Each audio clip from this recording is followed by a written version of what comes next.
السلام علیکم عزیز طلباء و طالبات، سر عبدالستار خان نے یوٹیوب چینل میں آپ تمام کا استقبال ہے۔ 8th برج کورس 2023-24 کا برج کورس ہے، ڈے 9، 9واں دن ہے اردو میڈیم کے لیے۔ چلیے شروعات کرتے ہیں۔ 9واں دن کسان نظم، شاعری کی اصناف بیان کرنا، پڑھنا لکھنا، آؤ اہلیت پیدا کرے۔ فضا ویران ہے، گرمی کی شدت ہے زمانے میں، مگر مصروف ہے بیچارے دہقاں ہل چلانے میں۔ یہی دہقاں چلاتے ہیں جو ہل بنجر زمینوں میں، چراغ آرزو سے دل ہے روشن ان کے سینوں میں۔ برستے بادلوں میں کھیتیاں لہلہاتی ہے، تو ان کی آرزویں جھومتی ہے مسکراتی ہے۔ انہی کے بازوؤں سے ہے بہار گلستانوں میں، انہی کے دم سے ہے تعلیم جاری نوجوانوں میں۔ انہیں فاقے سے گھبرائے ہوا میں پارسائی ہے، انہیں ڈوبے ہوا کے دم سے زندہ ناخدائی ہے۔ آؤ مشق کریں۔ نظم آئے ہوئے ہم خافیہ الفاظ تلاش کر کے لکھیے۔ زمانے چلانے، لہلہاتی، مسکراتی، زمینوں، سینوں، گلستانوں، نوجوانوں، پارسائی، ناخدائی۔ لغت کی مدد سے درج ذیل الفاظ کے معنی لکھیے۔ دہقاں کسان، چراغ آرزو آرزو کا چراغ، بنجر بیکار زمین، پارسائی پاکیزگی، ناخدائی رہنمائی ملاح۔ اس شعر کا مطلب لکھیے۔ انہی کے بازوؤں سے ہے بہار گلستانوں میں، انہی کے دم سے ہے تعلیم جاری نوجوانوں میں۔ اس نظم میں کسان کی تعریف کرتے ہوئے شاعر کہتا ہے کہ کسان ہماری زندگی کا اہم حصہ ہے، ہمارے گلستانوں کی بہاریں انہی کے دم سے ہیں، اور نوجوانوں کی تعلیم جاری ہونے کا سلسلہ بھی انہی کسانوں نے روا رکھا ہے۔ کسان عنوان پر مضمون لکھیے۔ ایک کسان ایک گاؤں میں رہتا ہے، وہ فصلیں اگاتا ہے اور جانوروں کو پالتا ہے۔ وہ ہر فصل اگاتا ہے، وہ بہت محنت کرتا ہے، صبح سویرے اٹھتا ہے اور فصلوں میں کام کرنے لگتا ہے۔ وہ سارا دن کام کرتا ہے اور شام کو گھر لوٹتا ہے۔ ایک کسان فصلوں کو بیج دیتا ہے، فصلوں کو پانی دیتا ہے اور پیسہ کمانے کے لیے فصلیں کاٹتا ہے۔ وہ اپنی فصلوں کو بیماریوں سے بچانے کے لیے اسپرے کر کے اس کی دیکھ بھال کرتا ہے۔ وہ اپنے کھیتوں کو باقاعدگی سے پانی دیتا ہے۔ ہمارے ملک کی معیشت میں کسان کا کردار بہت اہم ہے۔ در حقیقت یہ پوری آبادی کو کھانا مہیا کرتے ہیں۔ اس کی کاشت کی وجہ سے ہمیں سال بھر تازہ سبزیاں اور پھل ملتے ہیں۔ اس کی کارآمد شراکت کے باوجود کسان اپنی کوششوں کے نتائج سے مطمئن نہیں ہے۔ وہ اکثر کم منافع اور زیادہ کام کی شکایت کرتا ہے۔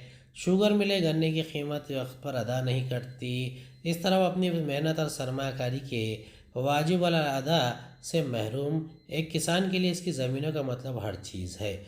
وہ ہمیں سارا کھانا مہیا کرتے ہیں جو ہم کھاتے ہیں۔ ہمیں کاشتکاروں کا مشکور ہونا چاہیے۔ شعری اصناف مہارت تصور، شاعر کی اصناف بیان کرنا، پڑھنا لکھنا۔ آؤ معلوم کریں۔ شاعری کی اصناف میں دعا، حمد اور مناجات کے متعلق معلوم فراہم کر کے ان کی تعریف بتائے۔ حمد نظم کی صنف کو کہتے ہیں جس میں اللہ کی تعریف بیان کی جاتی ہے۔ دعا نظم کی صنف کو کہتے ہیں جس میں خدا سے کچھ طلب کیا جاتا ہے۔ مناجات نظم کی صنف کو کہتے ہیں جس میں حمد و ثنا کے بعد اللہ سے دعا کی جاتی ہے۔ آؤ اہلیت پیدا کریں۔ حمد، دعا، حمد اور مناجات کی معلومات حاصل کریں، ان کی تعریف بیان کر سکتے ہیں۔ حمد نظم کی صنف کو کہتے ہیں جس میں اللہ کی تعریف بیان کی جاتی ہے۔ دعا نظم کی صنف کو کہتے ہیں جس میں خدا سے کچھ طلب کیا جاتا ہے۔ مناجات نظم کی صنف کو کہتے ہیں جس میں حمد و ثنا کے بعد اللہ سے دعا کی جاتی ہے۔ آؤ تخیلاتی بنیں۔ دیگر اصناف نعت اور منقبت کی معلومات حاصل کر کے اسے تحریر کرتے ہیں۔ نعت ایسی نظم ہے جس میں محمد صلی اللہ علیہ وسلم کی تعریف بیان کی جاتی ہے۔ منقبت بزرگان دین اولیاء اللہ کی تعریف میں بیان کی گئی نظم منقبت کہلاتی ہے۔ غزل، غزل نظم کی ایک صنف ہے۔ غزل کے لغوی معنی عورتوں سے باتیں کرنا ہے، تاہم فی زمانہ غزل نے تمام مسائل اور حالات زندگی وغیرہ کو اپنے اندر سمو لیا ہے۔ غزل کا پہلا شعر جس کے دونوں مصرے ہم قافیہ اور ہم ردیف و مطلع کہلاتا ہے۔ اگر دوسرے شعر کے مصرے بھی ہم قافیہ اور ہم ردیف ہو تو وہ شعر غزل کا حسن مطلع کہلاتا ہے۔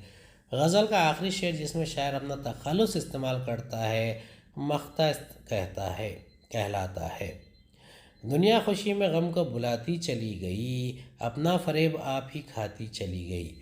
یہ مطلع کا شعر ہے۔ دل کے چراغ عقل بجھاتی چلی گئی، پردے حقیقتوں پہ گراتی چلی گئی۔ یہ حسن مطلع ہے۔ تیسرا شعر ہے، دنیا نہ عفو کر سکی ملا کی رسم عشق، لیکن اسی مذاق پہ آتی چلی گئی۔ یہ مقطع کا شعر ہے۔ غیر نصابی کتب کی مدد سے ایسی غزل تلاش کیجیے جس میں مطلع، حسن مطلع اور مقطع موجود ہو، اسے اپنی بیاض میں لکھیے۔ اب یہ دیکھیے ہم نے یہاں پر لایا ہے، قبول کی نہ زمانے کی پیروی میں نے، نکالی ایک نئی راہ زندگی میں نے۔ یہ مطلع کا شعر ہے۔ بڑھا کے حسن صداقت سے دوستی میں نے، خرید لی ہے زمانے سے دشمنی میں نے۔ یہ حسن مطلع ہے۔ کمال جوش جنوں جب گزر گیا حد سے، اڑائی چاک گریباں کی خود ہنسی میں نے، رہی جو سب سے زیادہ میری برائی میں، نہ کی دعاؤں میں ان کے لیے کمی میں نے۔ اب یہ مقطع کا شعر ہے، آخری شعر، پڑا جو وقت تو عزم خلیل لے کے ادیب، مٹا کے رکھ دیے آداب آزری میں نے۔ امید ہے آپ کو ہمارا ویڈیو پسند آیا ہوگا۔ اگلے ویڈیو میں دوبارہ ملاقات ہوگی۔ خدا حافظ۔